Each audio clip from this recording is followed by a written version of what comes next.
Rapaziada, quem acompanha o SULEK sabe que ele estava agora recentemente no Arnold Classic lá em Ohio e ele teve um momento ali, teve 20 minutos que ele ficou trocando ideia, recebeu perguntas de fãs e ele respondeu. Tá muito da hora esse vídeo aqui, tá bom? Eu coloquei uma legenda para essa entrevista aqui que teve com o Sansuli, que eu não achei em nenhum lugar, nem a entrevista em inglês eu achei em nenhum lugar, então resolvi fazer, pegar essa entrevista e colocar uma legenda. Então, para quem curte o Sansuli que aí vai gostar muito dessa entrevista aqui que ele fez no Arnold Classic.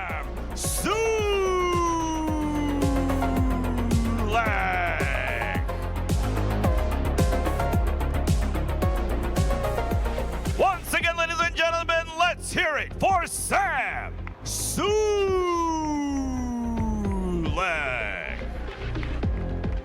Hello, everybody. How you doing? Is this thing on? Is your thing on or no? I think they're on. Yeah, perfect. All right, so we're here to see Sam and talk to Sam a little bit about who he is and what he thinks. Sam, first question from me is, this is not your first Arnold, but this is your first Arnold after your newfound celebrity. How does it feel to see this sea of people here waiting for you? Oh my God, I feel so spoiled because I came to the Arnold last year and I'm just walking around like a normal dude. And then after just a year of doing my normal workouts and recording them, I'm like on the complete other side of it. No, this is insane. No, I'll follow that up with a question that I'm sure a lot of people would, want to know the answer to. And you say, over that year, I was just doing my normal workouts. Now, what do you think is been that thing that led to this meteoric rise? Is it the authenticity? Is it just that you are doing your normal thing every day? What do you think it is? I've kind of been answering this same question throughout the whole day. Like, oh, what was the one thing that you did that sort of separated you from everybody else, like social media wise? I think being big helps. I think posting a lot helps. But in terms of just the overall like demand, I think it was just. Is there a pattern or a formula that you follow, or do you just post what you feel like posting? Well, the TikToks are way different. Those are just all jokes. That's like people who saw the TikToks before the YouTube videos, it's like a completely different guy. But if you're posting a lot of stuff like this, eventually you'll see one post, one video do slightly better than normal. And if you can find whatever variable that was, maybe just lean into it a little bit more, and then you should steadily grow. And what do you think that variable was? Oh, it's hard to say. I know that you guys always view the leg day videos about half as much as the chest and the arm days, and frankly, it's a little bit disappointing to see. And the cardio videos, oh my God, they always bomb. I know that out of this whole crowd, I could pick maybe one person who does their cardio on a consistent basis. Sam, do you think... I don't know if I believe it.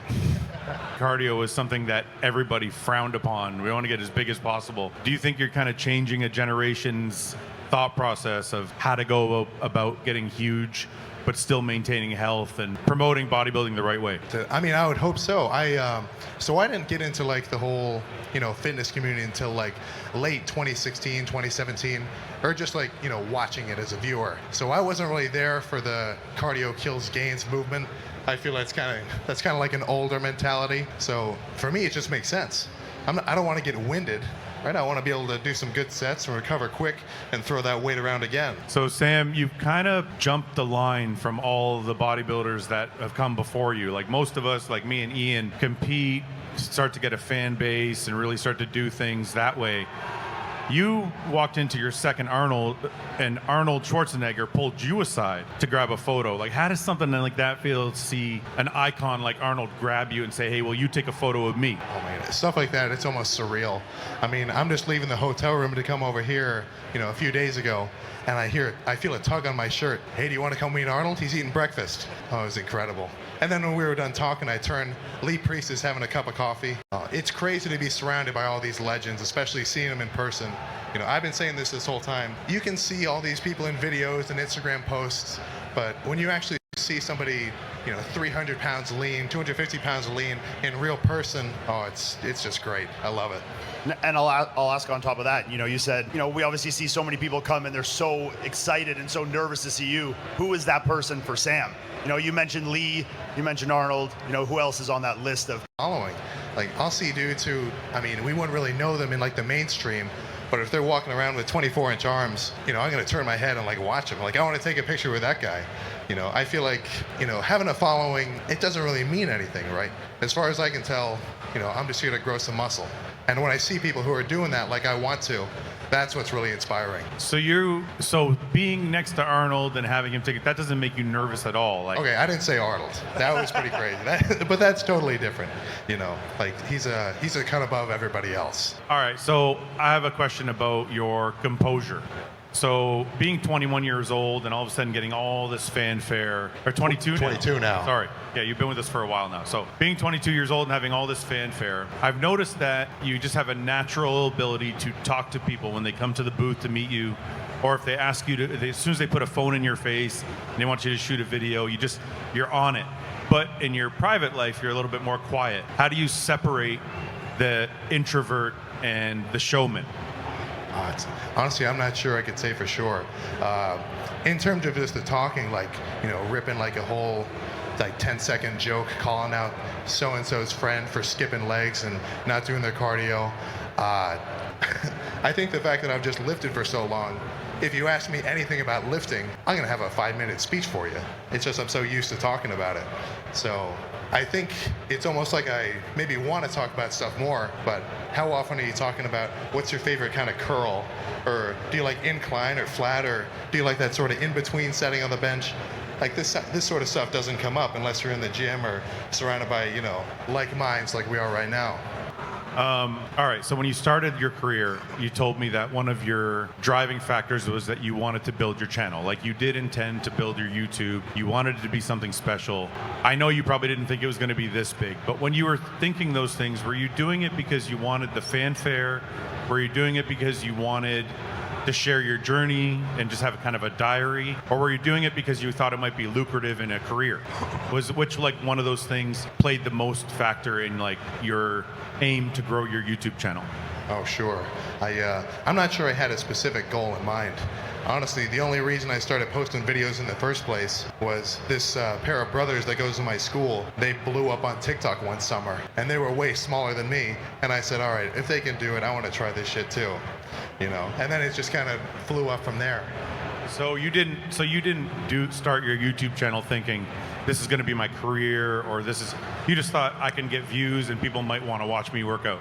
Oh yeah, of course. I mean, I was doing just like, you know, TikTok, Instagram posts for a while.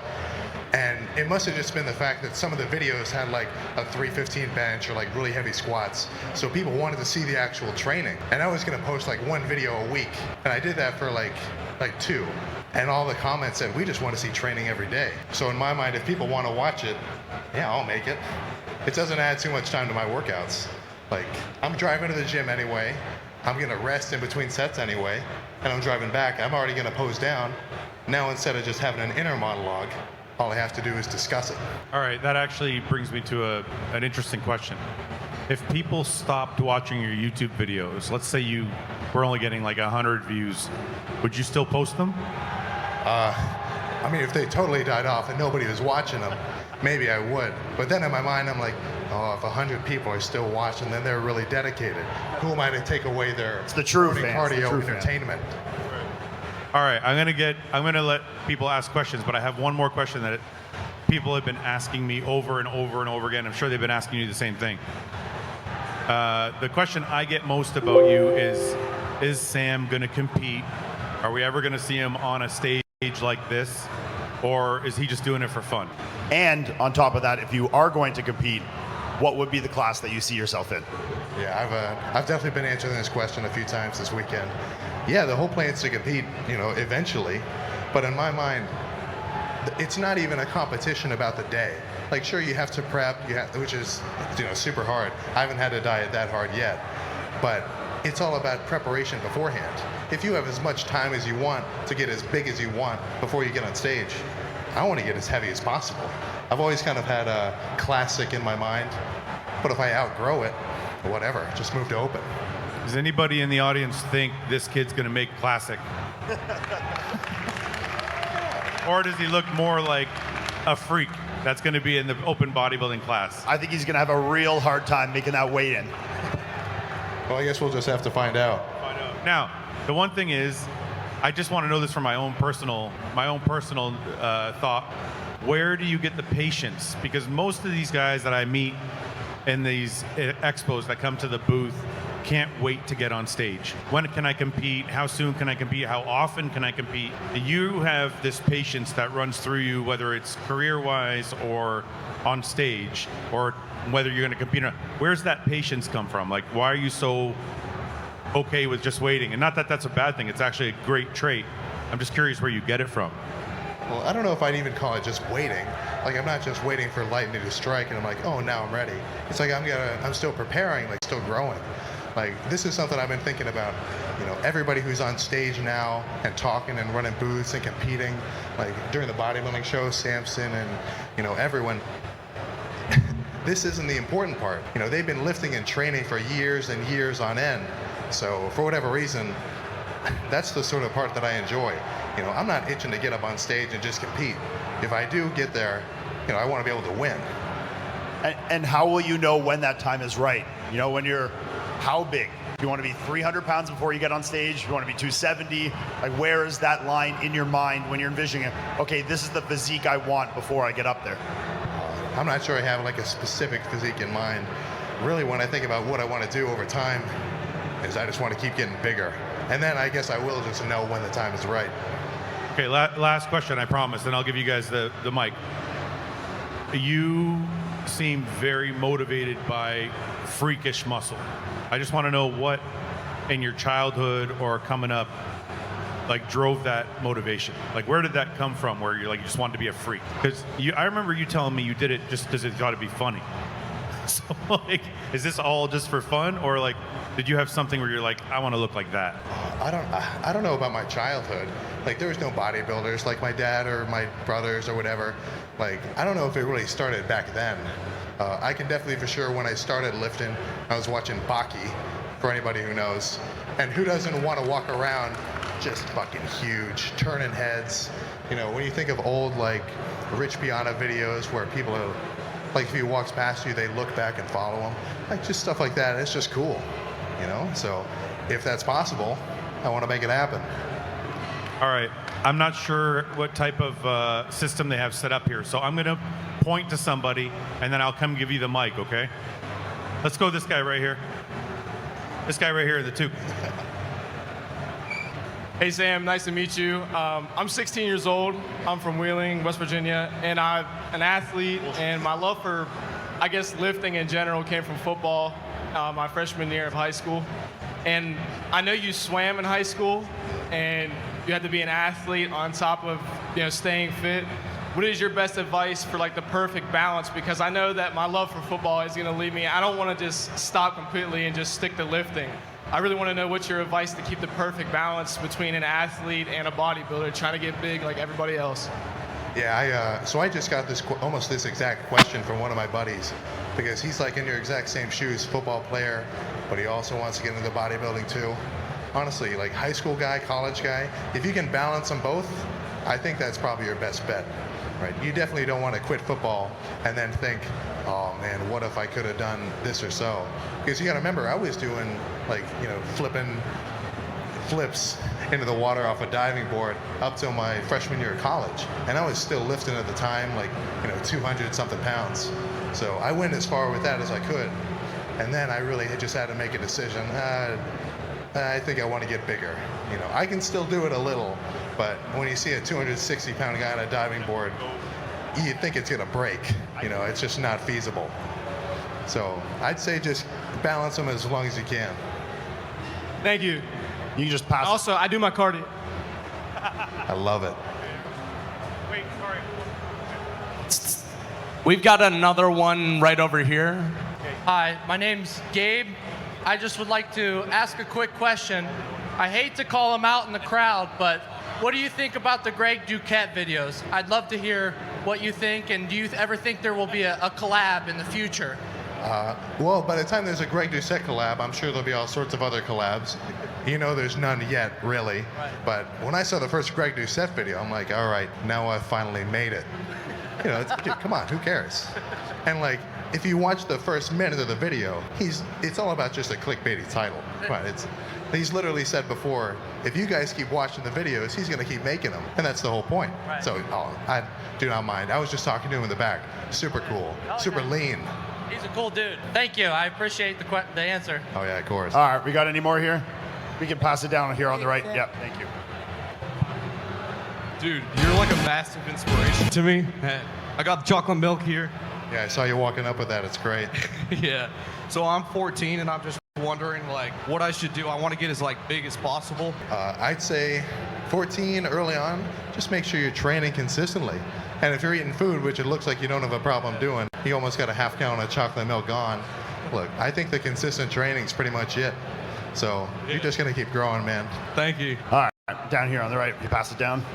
Hey Sam, thanks for being an inspiration to me and everyone else in the room.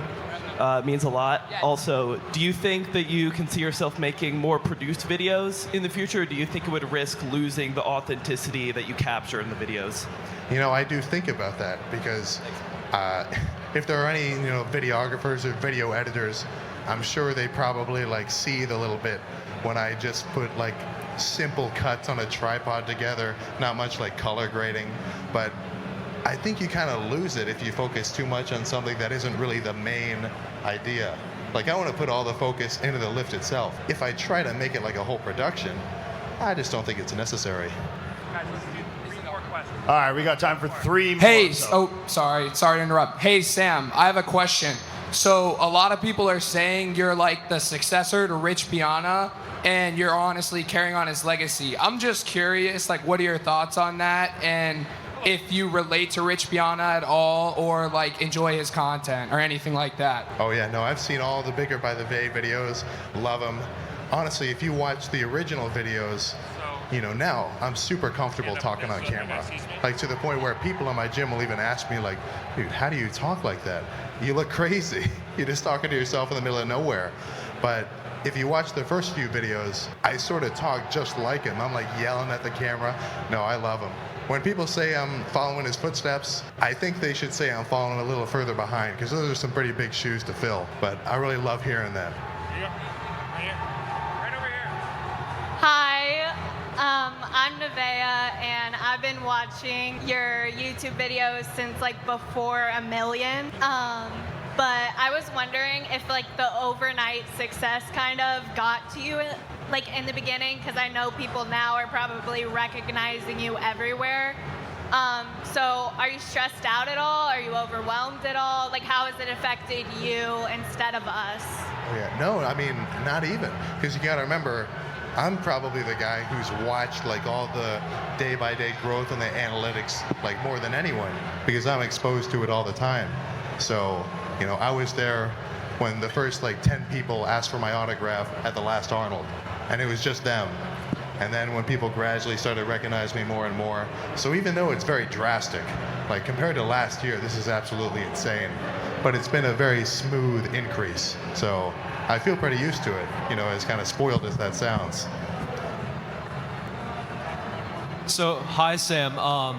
I know your opinion on protein powder and how meals are better, and I get that, but I'm as a 15-year-old who cut down from 290 pounds to 215 right now, I have trouble trying to find time to like make meals and stuff to get my 215 grams of protein in. So in my opinion, it's easier to drink a protein shake. Would you say it's justifiable to drink the protein shake instead of the meals at that point?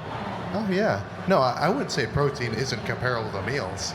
No, my whole shtick when I talk about protein quality is like there's this grading scale from like 100 to 0. And up in that 90 range, that A range quality protein, it's milk protein and steaks and eggs and chicken and fish. As long as you're up there, I think you're good. I wouldn't say to just only drink protein shakes, but no, I've had days where all my protein was from shakes, just from like traveling or whatever. I think you're good. Hey guys, sorry to interrupt you. They've let us know that was the last question.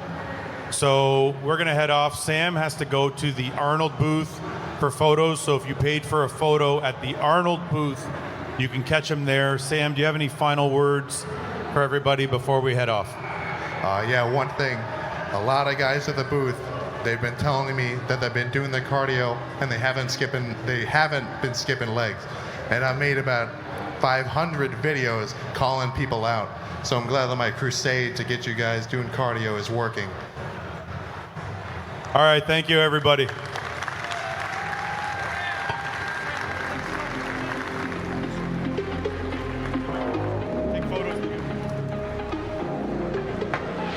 cupom Magrão é o 01 da Maromba. Você vai ganhar 15% de desconto e acima de R$100 em compras no site da Integral Médica, você vai ganhar frete grátis independente do estado. Essa creatina de 300 gramas está saindo R$122 e uma coqueteleira de brinde, mas o frete grátis. Você não pode perder essa oportunidade.